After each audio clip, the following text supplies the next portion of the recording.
పేదల సొంతింటి కలను సీఎం జగన్ నెరవేర్చారని ఎమ్మెల్యే శ్రీకాంత్ రెడ్డి అన్నారు. రాయచోటి మున్సిపల్ కార్యాలయ ఆవరణలో జరిగిన నారాయణ రెడ్డి గారి పల్లె జగనన్న కాలనీ ఇంటి పట్టాల రిజిస్ట్రేషన్ పత్రాల పంపిణీలో ఎమ్మెల్యే శ్రీకాంత్ రెడ్డి పాల్గొన్నారు. ఈ సందర్భంగా ఏర్పాటు చేసిన సమావేశంలో ఎమ్మెల్యే శ్రీకాంత్ రెడ్డి మాట్లాడుతూ రాయచోటి పట్టణంలో 25,000 గృహాలున్నాయని, జగన్ ప్రభుత్వంలో పట్టణ పేదల కోసం నారాయణ రెడ్డి గారి పల్లె జగనన్న కాలనీలో 6,500 పక్కా గృహాలు మంజూరు కావడంతో ఇక్కడ మరో పట్టణం రూపుదిద్దుకుంటోందని అన్నారు.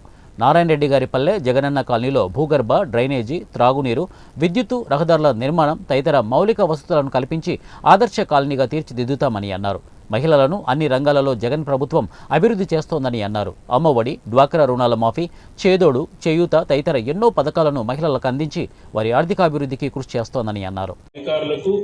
అలాగే విచ్చేసినటువంటి అక్కచెల్లెలకు అందరికీ నా హృదయపూర్వక నమస్కారాలమ్మా. దాదాపుగా మన రాయచోటి పట్టణంలో 25,000 ఇల్లులు ఉన్నాయమ్మా. పట్టణానికి సంబంధించినటువంటి వాటిల్లోనే 25% పట్టణం మళ్ళా ఒక చోటికి చేరుతా ఉంది.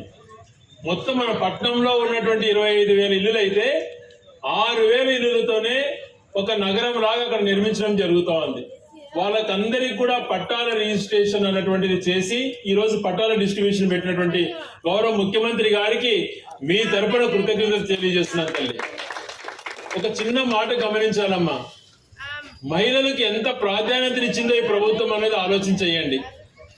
ఇంటి స్థలాలు అక్కచెల్లెల పేరుతో ఉండాలి, అకౌంట్లో ఉండాలి. కాలేజీలకు పంపించేటువంటి తల్లుల పిల్లలకు సంబంధించినటువంటి విద్యా దీవెన, వసతి దీవెన తల్లి అకౌంట్లో వేయాలి.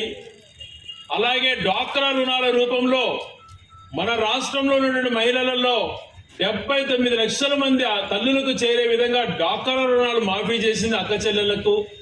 ఇలా చెప్పుకుంటూ పోతే చేదోడులో కానీ చేయూత రూపంలో ఇచ్చే 18,750 బీసీ, ఎస్సీ, ఎస్టీ మైనార్టీలు, ఓసీ మహిళలకు ఇచ్చే కాపు నేస్తం మహిళలకు ఇచ్చేటువంటి చేయూత డబ్బుల్లో కానీ ప్రతి దాంట్లో కూడా గౌరవం పెట్టినటువంటి వ్యక్తి మహిళలకు ఎవరమ్మా? మన ముఖ్యమంత్రి జగన్మోహన్ రెడ్డి గారి తల్లి. మహిళలకు బాగుండాలా, మంచి చేయాలా అని చెప్పి గొప్పగా ఆలోచన చేశాడు. మీరు చూస్తున్నారు ఈరోజు రాయచోటి పట్టణాన్ని. ఈరోజు మన మున్సిపాలిటీ ఆఫీస్ ఎంత బాగుంది, గతంలో ఎలా ఉందో ఇప్పుడు ఎలా ఉందో చూడండి. పక్కన నిర్మించండి రైతు బజార్ ఎలా బాగుందో ఒకసారి చూడండి. ఈ బస్ స్టాండ్ గతంలో ఎలా ఉండింది, ఇప్పుడు ఎలా ఉందో చూడండి. హాస్పిటల్ గతంలో ఎలా ఉందో ఇప్పుడు ఎలా ఉందో చూడండి.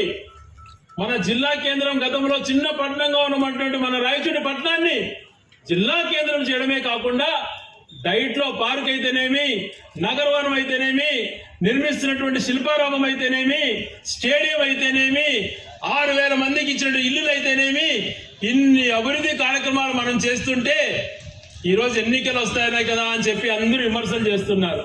ఇవే బులెటిన్ అప్డేట్స్. నెక్స్ట్ బులెటిన్లో కలుద్దాం. అంటిల్ దెన్ కీప్ వాచింగ్ మన తెలుగు టీవీ న్యూస్.